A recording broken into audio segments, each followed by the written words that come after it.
Welcome to Emmelac online tutorial. Now before us today we're looking at this logarithmic equation, and it said log 8 base x minus log 16 base x raised to the power of 2 all equals to 1. Now we have to find the value of x. Now first of all, we need to ensure that the two bases here must be the same. Now but however, the base here is having an exponent of 2. So how then do we reduce the base here to the same, or to reconcile with this base here, which is x? Now first of all, now there's a rule that says if you have a raised to the power of n and b raised to the power of, let us say, c.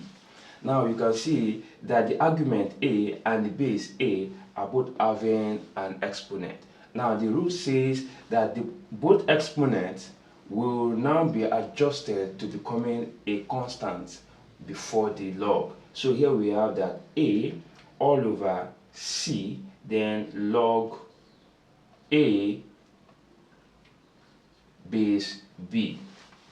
Okay, so this is the rule. Now let us now adjust both the base and the argument here.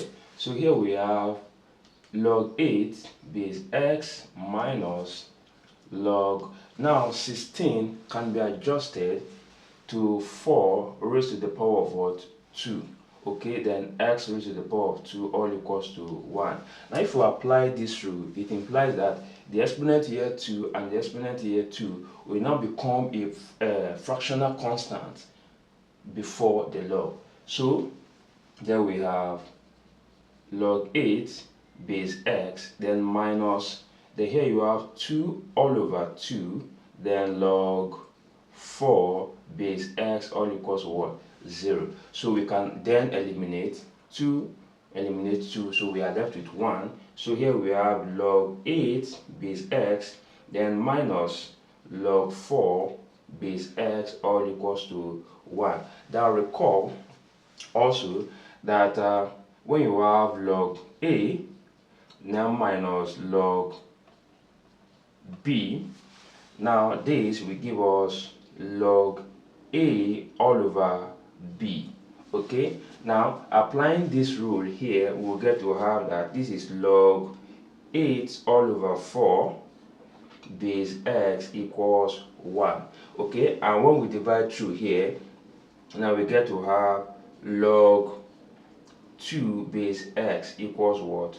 1. And let us recall that when we have 1, when in terms of logarithm, it implies that both the argument and the base are the same. Okay, so in that case, let us now replace our 1 with log x base x. Okay, we can see both the right hand side and the left hand side now is having a common base. We can now eliminate. So x is now equals to 2. Thank you and God bless you.